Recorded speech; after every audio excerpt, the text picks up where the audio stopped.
आप सभी का मेरे इस YouTube चैनल पे हार्दिक स्वागत है। आज हम लोग बात करने वाले हैं बिहार टीचर के लिए।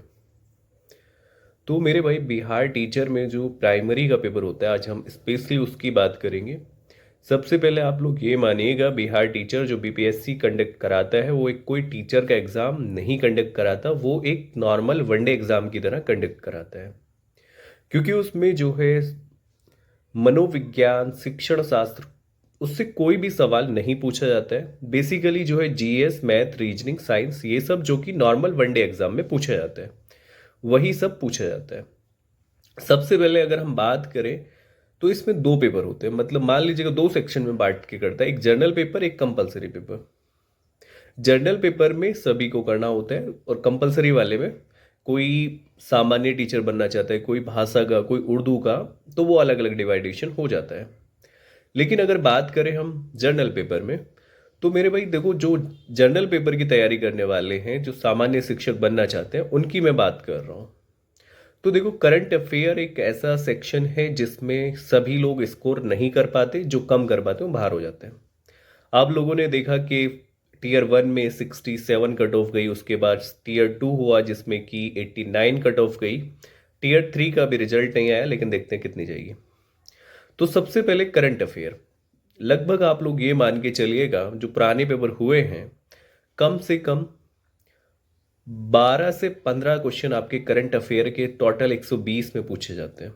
तो उसके लिए आप बेस्ट बुक आपके लिए क्या रहेगी, तो आप लोग खुद से कर लीजिएगा, या मैं बता दे रहा हूँ आपको, आप लोग एडुटेरिया के नाम से एक बुक आती है, बहुत बढ़िया है, उसको ले लीजिएगा। उसके बाद है ज्योग्राफी। ज्योग्राफी में मेरे भाई, ज्योग्राफी में आप लोग मानिएगा कि जनरल पेपर और कंपलसरी पेपर दोनों में कम से कम 17 से 18 सवाल पूछे जाते हैं। तो उसके लिए आप लोग एक एनसीईआरटी सार करके आती है महेश मणवाल की, आप लोग वो ले लीजिएगा, या फिर लूसेंट, दोनों बढ़िया बुक हैं। हिस्ट्री के लिए, हिस्ट्री जो आपकी 13 से 15 क्वेश्चन के आसपास आते हैं, उसके लिए आप लोग एनसीईआरटी जो सार में बता रहा हूँ वो, या फिर लूसेंट, यही काफ़ी रहेंगी। पॉलिटी के 7-8 क्वेश्चन आ जाते हैं, उसके लिए आप लोग एनसीईआरटी सार या फिर एनसीईआरटी एग्जाम्पलर जो मैं आपको बता रहा था। इकोनॉमिक्स इक्का दुक्का कोई सवाल आता है, मन करे पढ़ लेना, वरना छोड़ देना, कोई इतना बड़ा इशू नहीं है। उसके बाद आप इकोनॉमिक्स का जो है इक्का दुक्का कोई सवाल आ जाता है, बाकी कुछ आता नहीं है। स्टैटिक जीके आप लोग मान सकते हो, 4-5 क्वेश्चन आराम से मिल जाते हैं। उसके बाद रहता है साइंस। भाई साइंस जो है ना, एक ऐसा सब्जेक्ट है जो कि बड़े अच्छे अच्छों को परेशान कर देता है। तो उसमें क्या है, देखो, फिजिक्स, केमिस्ट्री, बायोलॉजी और एनवायरनमेंट को भी आप लोग साइंस में मान सकते हो, क्योंकि दोनों में टॉपिक्स काफ़ी सारे सेम होते हैं। तो फिजिक्स जो है आपका 5-6 नंबर का आराम से आ जाता है, वो आप लोग टीयर 1 में भी देखे होंगे, टीयर 2 में भी, टीयर 3 में भी। उसके बाद केमिस्ट्री जो है आप लोग मान सकते हो कि 7-8 नंबर की आती है, और आपका बायोलॉजी जो है 7-8 नंबर का वो भी आता है। एनवायरनमेंट का 2-3 सवाल आ जाते हैं।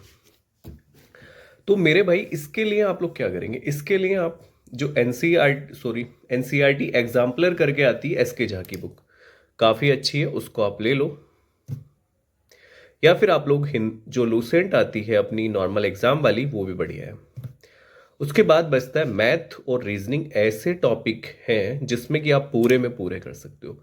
मैथ लगभग 16 नंबर का आता है, जिसमें कि टॉपिक भी गिने चुने हैं, जैसे कि geometry, algebra, trigonometry, mensuration, age, profit and loss, number system and simple interest. और कंपाउंड इंटरेस्ट भी आप लोग मान सकते हो। आपके 8-9 टॉपिक है, इनसे आपके 16 क्वेश्चन आ जाते हैं।